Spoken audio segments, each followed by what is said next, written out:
नमस्कार, डॉक्टर इंदु शर्मा आप सभी का स्वर कथा में भारत के महान संतों पर एक और एपिसोड में स्वागत करती हैं, जिन्होंने अपनी भक्ति से आम लोगों को ज्ञान दिया।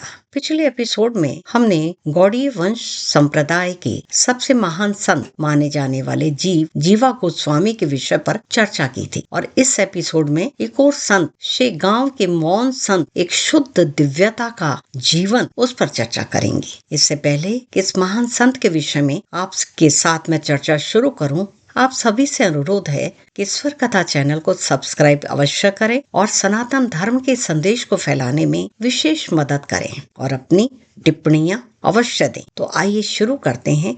गजानन महाराज वह संत जो अनंत काल से प्रकट हुए। कुछ संत इतिहास में कदम रखते हैं, कुछ में उसमें जन्म लेते हैं और लेकिन कुछ बहुत कम केवल प्रकट होते हैं, जैसा कि वे खुद अनंत काल से बाहर आए हों। आज हम शेगांव के संत श्री गजानन महाराज की दिव्य दुनिया में प्रवेश कर रहे हैं। वह रहस्यवादी जो कहीं से भी प्रकट हुए, एक घूमने वाले अवधूत की तरह रहे और फिर भी हजारों लोगों के जीवन को बदल दिया। यह बात है 23 फरवरी 1878 की। एक जवान आदमी बिना कपड़ों के तेजस्वी और दिव्य आनंद में खोया हुआ शेगांव में देव कुमार के घर के पास बैठा दिखाई दिया। उसका कोई भी नाम नहीं जानता था और कोई यह भी नहीं जानता था कि वह कहां से आया, लेकिन जिस पर लोगों ने उसे देखा उन्हें अपने दिलों में कुछ बदलाव सा महसूस हुआ। उसने सिर्फ 2 शब्द कहे, गनी गनी, और उस पल से गांव वालों ने उसे गजानन महाराज कहना शुरू कर दिया। गजानन महाराज कोई साधारण संत नहीं थे।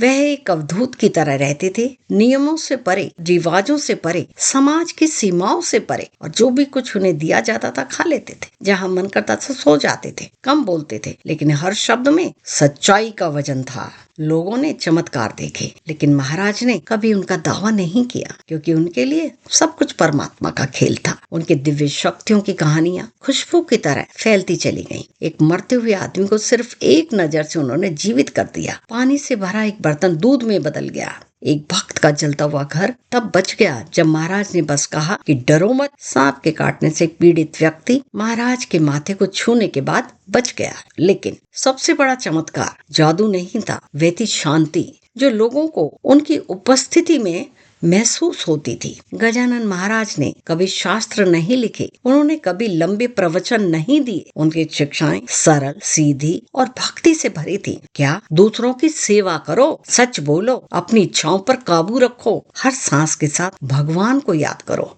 और सबसे बढ़कर विश्वास रखो। उनकी चुप्पी ने शब्दों से कहीं ज्यादा सिखाया। 8 सितंबर 1910 को महाराज ने धीरे से कहा कि अब मैं जा रहा हूँ, लेकिन सिर्फ तुम्हारी आंखों से। उन्होंने जीवन समाधि ले ली, एक सचेत दिव्य प्रस्थान, लेकिन उनकी उपस्थिति ने शेगांव को आज भी नहीं छोड़ा। आज भी भक्त उन्हें अपने साथ चलते हुए महसूस करते हैं, उन्हें रास्ता दिखाते हुए, उनकी रक्षा करते हुए वो महसूस होते हैं। जिस शहर को उन्होंने आशीर्वाद दिया वह एक आध्यात्मिक शक्ति का केंद्र बन गया। श्री गजानन महाराज संस्थान, स्कूल, अस्पताल और शानदार आनंद सागर चलाता है। ये सभी उनकी करुणा से प्रेरित है। हर साल लाखों लोग शेगांव आते हैं, सिर्फ आशीर्वाद के लिए नहीं, बल्कि उस संत की उपस्थिति को महसूस करने के लिए जो सच में कभी गए ही नहीं थे। कुछ संत शब्दों से सिखाते हैं, कुछ चमत्कारों से, लेकिन गजानन महाराज ने अपने अस्तित्व से सिखाया। अगर इस कहानी ने आपके दिल को छुआ है तो इसे